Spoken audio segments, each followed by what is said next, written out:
muito difícil a gente tentar entender os desertos da vida. A gente ouve muito, Débora, que deserto é lugar de passagem. Sim. Deserto não é lugar de moradia. Até um certo tempo, eu entendia isso. Falei, realmente, o deserto é um lugar de passagem. O deserto não é para sempre. Mas e quando você é flor do deserto? Aí agora o negócio ficou pesado. E quando Deus te planta nesse ambiente? Foi exatamente isso que o Senhor ele me trouxe um grande ensinamento. Ele falou, filha, eu não te fiz passar. Eu te fiz flor do deserto. E a flor do deserto, ela não tem um direito de escolha. Porque ele é o jardineiro.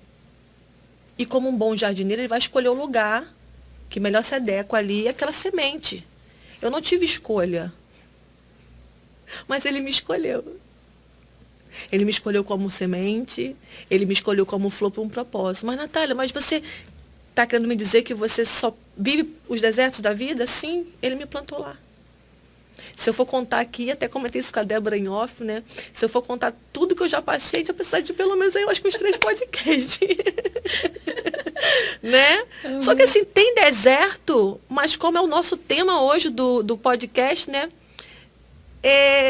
Eu sou colecionadora de milagres, né? Eu tenho meu livro lá de coleção de milagres que eu sempre busco escrever cada coisa que o Senhor faz na minha vida, cada coisa que Ele fez, cada coisa que Ele já prometeu que vai fazer. Então, eu sou uma colecionadora de milagres. E milagres você não explica, você vive. Sim. E o milagre é algo muito peculiar do deserto. Exatamente. Né? O milagre ele é algo específico do deserto. Sim. Não tem como curar uma florzinha no deserto. Ali é milagre. E ponto final, acabou. Então, quando você já entende que você foi plantada num ambiente difícil, de aridez, de sequidão, onde de dia o sol é acima de 50, 60 graus. E à noite ele é muito fria. O solo, ele não é um solo proveitoso, ele não é um solo sadio. Sim. Ele é um solo comprometido. Só que o segredo está na semente, o jardineiro. O segredo está entre quem está me colocando naquele ambiente, quem me garante naquele lugar. Não sou eu. A minha missão é entender que ele me fez flor do deserto, para cumprir um propósito específico, que é florescer num ambiente onde muitos morrem. Gente, olha, eu não aguento a Natália, não. O pouquinho que a gente conversou no WhatsApp, né, eu falei, Natália, pelo amor de Deus, vamos fazer vários podcasts para você ter noção. Sabe uma coisa que eu acho fantástica, Natália? Muitas vezes, né, as pessoas têm pavor de entrar no deserto. Né? Quando se fala em deserto, a pessoa quer que passe logo. Né? Uma das coisas que você estava falando, relatando sobre a sua infância, né, sobre essas questões, e uma coisa que é perceptível é que no deserto Deus ensina princípios. Né? Eu tenho um amigo que é pastor, pode levar o lencinho. Eu tenho um amigo que é pastor e uma vez ele falou uma coisa que eu levo assim para a minha vida, né? Ele disse que quando você quebra um princípio, o princípio te quebra. Né? Porque Deus estabelece princípios, é a nossa raiz, né? Princípio fala de raiz, né? Como você fala de essência. E é impossível, né, algo crescer, né, florescer e se manter, porque tem coisas que florescem, mas logo morrem, mas é impossível se manter se a raiz não for bem cuidada, né, não ter princípios, não for bem adubada, não for bem cuidada e preparada. Então, de fato, como você tem falado hoje, muitas pessoas não conseguem entender e muito menos aceitar os seus desertos, os seus processos. Sim. Né, porque está escondido, está oculto, dói, machuca. Hoje a gente vive no mundo de evidências, né? Hoje a gente vive no mundo de falar, nossa, fulano é referência de sucesso, né? Fulano já, nossa, olha, fulano já se mudou, fulano é isso, fulano... E às vezes a gente pode olhar para a nossa situação atual e falar, tem alguma coisa errada comigo. Porque nada acontece. Eu só passo por provação, só passo por privações, eu só passo por nãos, eu só passo por isso. Deserto. Milagre não é para quem não precisa de nada, né? Tá tudo bem, quem é que precisa de milagre? Quem é que lembra de milagre? Absolutamente ninguém. Mas quando todos os recursos se acabam, o milagre está nas mãos de Deus, né? E é uma coisa assim que eu acho fantástica, né? A forma como você falou da gratidão, né? A gratidão por passar o que passou. Agora, uma questão, né? Você falou, sou flor do deserto. Isso significa que você sabe que o deserto será algo constante na sua vida.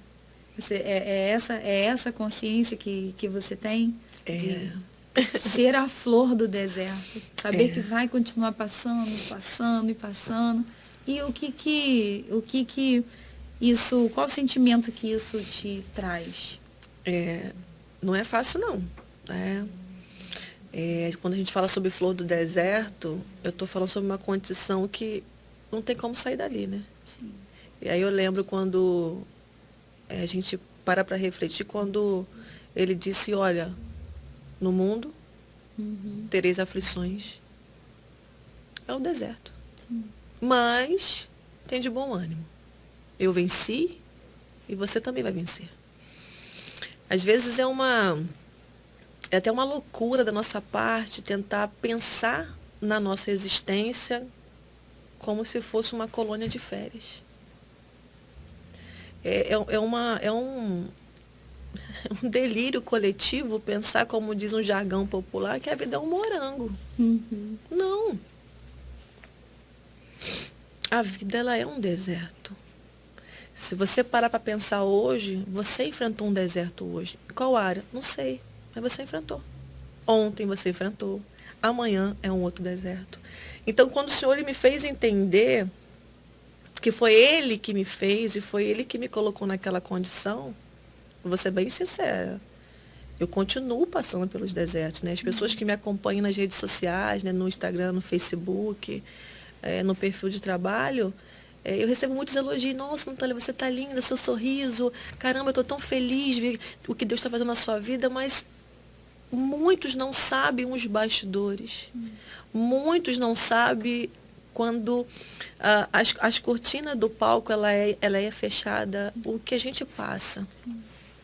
E quando eu falo sobre flor do deserto, eu trago muito a questão de Esther capítulo 2. E não sei se você sabe, mas o livro em si também, esse projeto, ele está em cima da vida da Radassa. A gente bem sabe que Radassa, ela é conhecida como a rainha Esther, mas eu não fico muito preso nesse glamour que ela chega lá, não. Eu gosto muito do início dela. Sim. Radassa, ela tem um significado, né, de murta, e murta, em algumas traduções, quer dizer planta ou arbusto que só floresce no deserto. Se você fizer um resumo prévio da história de Radassa, você vai ver que ela já nasce perdendo muita coisa. Ela já nasce aí com um deserto bem árduo, porque perder pai e mãe no início da sua jornada não é uma tarefa fácil, não. Ela perde a base, a estrutura.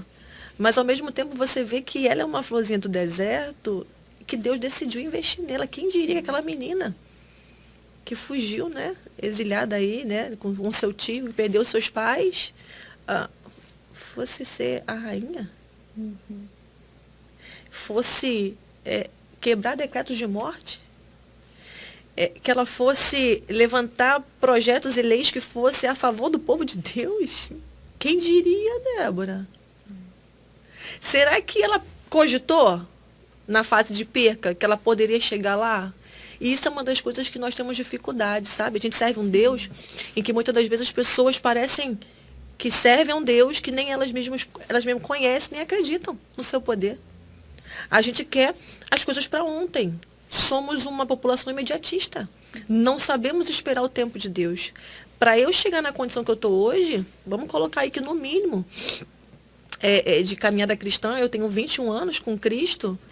Sei, coloca a minha existência, 37, 3.7. Não são 3 dias. Sim. Não são 3 semanas, são 3 meses. Mas assim, essa escola é que tem forjado o meu caráter, é que tem lapidado a minha personalidade, é que tem feito com que essa essência de Cristo, porque esse é meu maior prazer. Quem me conhece sabe aqui, né? Meus pais, meu esposo, minha irmã, eles nunca me viram em tempos de guerra tutibiar, dizer que eu não ia conseguir. De eu me render, mesmo no chão. É como Jó. Eu sei que meu Redentor vive. E por mim ele vai se levantar. O que ele vai fazer eu não sei. Mas eu sei que o que ele vai fazer é bom, é perfeito e é agradável.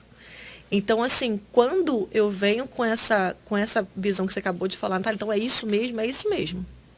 Eu não estou passando. Eu fui plantada lá, né? E aí isso me lembra os processos, porque se a gente for estudar a botânica, por exemplo, da flor, a gente não tem o costume de comprar semente para dar de presente para as pessoas, né? A gente quer comprar o ramalhete, né? A flor pronta, né? É interessante.